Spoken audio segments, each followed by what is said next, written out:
ఇప్పుడు అధ్యక్ష ఇది వచ్చినప్పుడు ఇంకా కూడా ఇప్పుడు చూస్తే అది కూడా విశాఖపట్నం డివిజన్ కొనసాగించారు. అన్ని శుభ పరిణామాలు. ఈరోజు మనం ఒక విధంగా చెప్పాలంటే లాంగ్ పెండింగ్ ఇష్యూస్ అన్ని కూడా పరిష్కారం చేసుకొని ముందుకు పోయే దిశగా ముందుకు పోతున్నాం.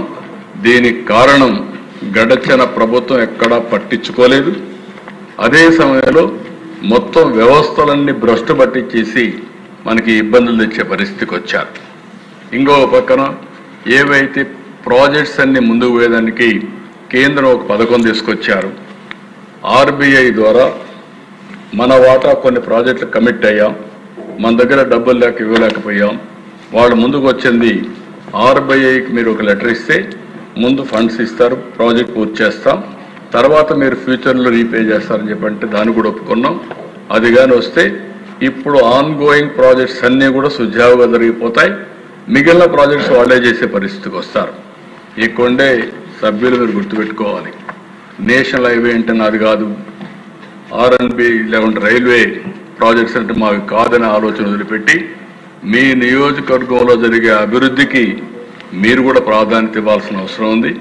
ఒక మంచి రైల్వే స్టేషన్ వస్తే అక్కడ ప్రజలకి చాలా ఫెసిలిటీస్ వస్తాయి. మంచి నేషనల్ హైవేస్ వస్తే మీ నియోజకవర్గంలో ట్రాన్స్పోర్ట్కి ఈజీ అవుతుంది. ఈ విషయం కూడా గుర్తుపెట్టుకొని నేను ఒకటే చెప్పాను, చాలామంది ఎమ్మెల్యేస్ కూడా మాట్లాడాం. ఏ నియోజకవర్గంలో ఎక్కడ కూడా ఇబ్బందులు లేకుండా ఈ ప్రాజెక్టులు సుజావుగా నడిపించాల్సిన బాధ్యత మనందరిపైన ఉంది.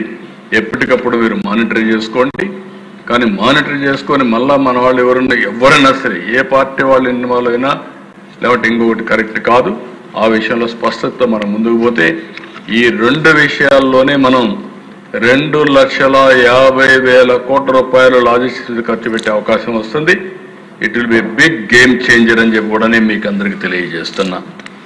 అదే మరి అధ్యక్ష ఇక్కడికి వచ్చినప్పుడు మీరు ఒకసారి చూస్తే కాంప్రహెన్సివ్ పోర్ట్ ఎకో సిస్టమ్, ఇందులో కూడా యాజ్ ఆన్ టుడే 1053 కిలోమీటర్లు నేను చెప్పాను.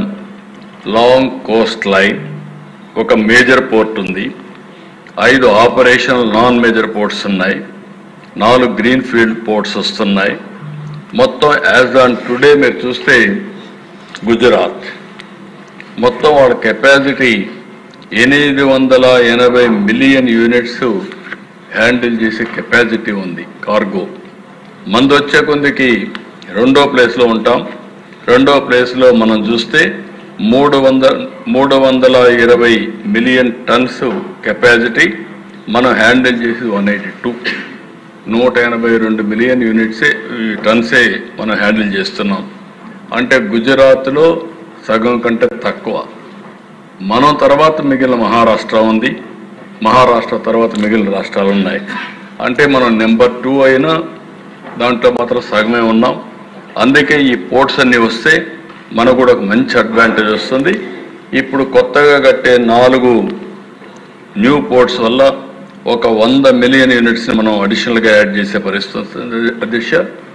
ఈ పక్కన మీరు చూస్తే స్టార్టింగ్ విత్ మూలపేట ఇప్పుడు స్టార్ట్ అవుతా ఉంది, కంప్లీట్ అవుతుంది. దానివల్ల 83 MMTPA, Visakhapatnam 136 MMTPA, Gannavaram 64 MMTPA, Kakinada gateway 16 MMTPA, Kakinada deep water 26 MMTPA, Kakinada anchorage 4 MMTPA, rava 2, Machilipatnam 116, Ramayapatnam 139, Krishnapatnam 98, Duggirajapatnam ship building cluster కూడా వస్తుంది. దానివల్ల చాలా అడ్వాంటేజ్ వచ్చే పరిస్థితి వస్తుంది. షిప్ బిల్డింగ్ మొత్తం దుగ్గిరాజపట్నంలో చేయాలని గవర్నమెంట్ ఆఫ్ ఇండియాతో ఒక MOU కూడా చేసుకున్నాం. అదే మరిగా దేశ పక్కన ఏ పోర్టు ఫిజికల్ ప్రోగ్రెస్ అవన్నీ కూడా పెట్టాం.